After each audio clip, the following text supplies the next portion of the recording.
మన తెలుగు నూతన సంవత్సరం ఉగాది నుండి ప్రారంభమవుతుంది. మన హిందువులకు అత్యంత పవిత్రమైన పండుగలలో ఉగాది పండుగ ఒకటి.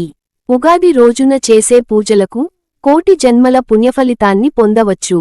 సంవత్సరమంతా మీ ఇంటికి బాగా కలిసి రావాలంటే ఈ ఉగాది పండుగ వచ్చేలోపు మీ ఇల్లంతా చక్కగా శుభ్రం చేసుకుని, పూజగదిని శుభ్రం చేసుకుని, కొన్ని ముఖ్యమైన నియమాలను పాటిస్తే మీ ఇంట్లో ఉన్న దుష్టశక్తులన్నీ బయటకు వెళ్ళిపోయి మీ ఇంట్లోకి దేవతలు అడుగుపెడతారు.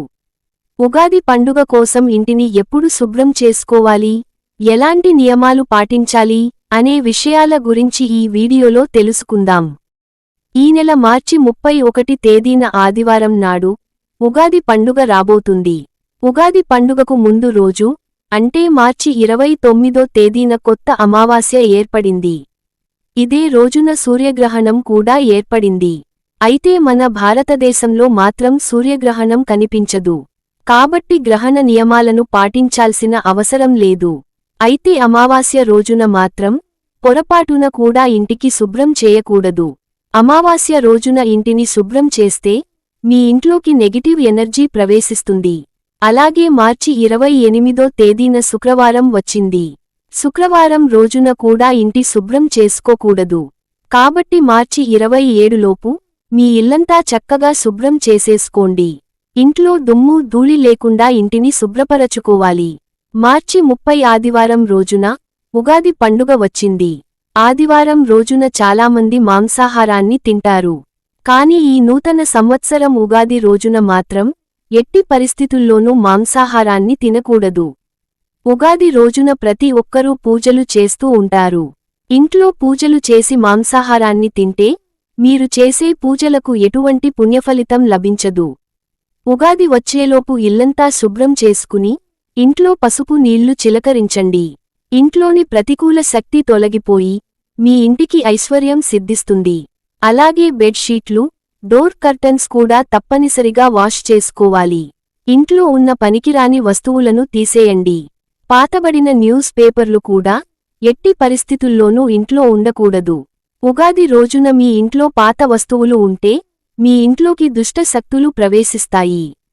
పూజగదిని కూడా శుభ్రం చేసుకుని దేవుని పటాలకు పసుపు రాసి కుంకుమ బొట్లు పెట్టుకోండి.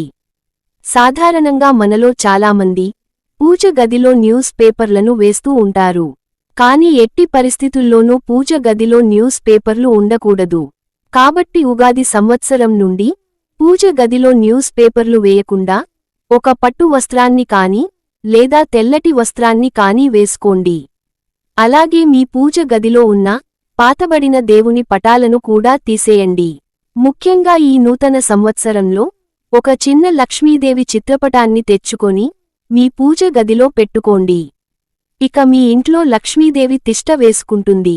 ఈ ఉగాది పండుగ రోజున ఆడవారు తెల్లవారుజామున నిద్ర లేచి చక్కగా తలస్నానం చేసి ఇంటి గుమ్మానికి పసుపు రాసి మామిడి తోరణాలను కట్టుకోండి. మీ ఇంటి గుమ్మం ఎంత పచ్చగా ఉంటే మీ ఇంట్లోకి అంత సంపద చేరుతుంది. రాగి చెంబులో త్రిమూర్తులు కొలువై ఉంటారు. కాబట్టి ఉగాది రోజున ఇంట్లో పూజ చేసేవారు మీ పూజ గదిలో ఖచ్చితంగా రాగి చెంబును పెట్టుకోండి. ఎందుకంటే మనం దీపారాధన చేసే సమయంలో పూజలో ఉన్న దైవశక్తి మొత్తం రాగి చెంబులో ఉన్న నీటిలోకి చేరుతుంది. కాబట్టి ఈ ఉగాది పండుగ రోజున మీ పూజ గదిలో ఒక రాగి చెంబును పెట్టుకుంటే మీ ఇల్లంతా దైవశక్తులతో నిండిపోతుంది. ఈ కొత్త సంవత్సరం నుండి మీకు బాగా కలిసొస్తుంది. తులసి చెట్టులో 33 కోట్ల మంది దేవతలు నివసిస్తారు. కాబట్టి ఈ ఉగాది రోజున తప్పనిసరిగా తులసి కోటలో ఒక దీపం వెలిగించి తులసి మొక్కకు ప్రదక్షిణాలు చేస్తే కోటి జన్మల పుణ్యఫలితం లభిస్తుంది. ముక్కోటి దేవతల ఆశీర్వాదం కలుగుతుంది. ఇంట్లో తులసి మొక్క లేనివారు ఉగాది రోజున ఒక తులసి మొక్కను తెచ్చుకోండి. మీ ఇంట్లో లక్ష్మీదేవి స్థిర నివాసం ఉంటుంది.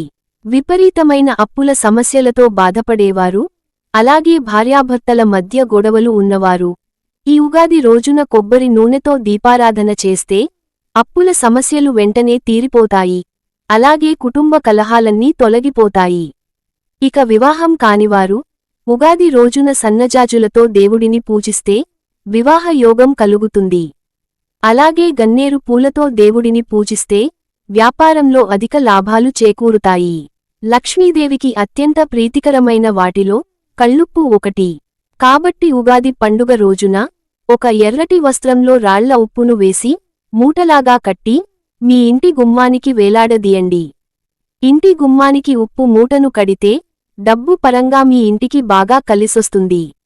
ఈ సంవత్సరమంతా సిరిసంపదలతో జీవించవచ్చు. తమలపాకులు లక్ష్మీదేవిని ఆకర్షిస్తాయి. కాబట్టి ఉగాది రోజున ఇంట్లో పూజలు చేసేటప్పుడు మీ పూజ గదిలో కొన్ని తమలపాకులను పెట్టుకోండి. లక్ష్మీదేవి ఎంతో సంతోషించి మీ ఇంటిపై కనక వర్షాన్ని కురిపిస్తుంది. ఇక మీ ఇల్లంతా డబ్బుతో నిండిపోతుంది. గోమాతలో ముక్కోటి దేవతలు నివసిస్తారు. కాబట్టి ఈ ఉగాది పండుగ రోజున గోవు తోకను నిమిరి గోవుకు ప్రదక్షిణాలు చేస్తే విపరీతమైన అదృష్టం కలిసొస్తుంది. గోవుకు ప్రదక్షిణాలు చేస్తే 33 కోట్ల మంది దేవతలకు ప్రదక్షిణలు చేసినట్లే. ముఖ్యంగా ఈ ఉగాది పండుగ రోజున గోమాతకు ఆకుకూరలను తినిపిస్తే లక్ష్మీదేవి కరుణాకటాక్షాలతో మీరు త్వరలోనే ధనవంతులయ్యే అవకాశం ఉంటుంది. లక్ష్మీదేవిని త్వరగా ప్రసన్నం చేసుకోవాలంటే ఈ ఉగాది రోజు మీ ఇంటి ప్రధాన తలుపుపైన స్వస్తిక్ గుర్తును వేయండి. మీ ఇంట్లోకి వెంటనే లక్ష్మీదేవి అడుగుపెడుతుంది. అలాగే మీ ఇంట్లో ఉన్న దరిద్ర దేవత బయటకు వెళ్ళిపోయి మీ ఇల్లంతా పాజిటివ్ ఎనర్జీతో నిండిపోవాలంటే కొంచెం రాళ్ల ఉప్పును తీసుకొని మీ ఇంటి ఈశాన్యంలో వేయండి. ఇంటికున్న అష్టదరిద్రాలు తొలగిపోతాయి. ఈ వీడియో మీకు నచ్చితే లైక్ చేసి సబ్స్క్రైబ్ చేసుకోండి.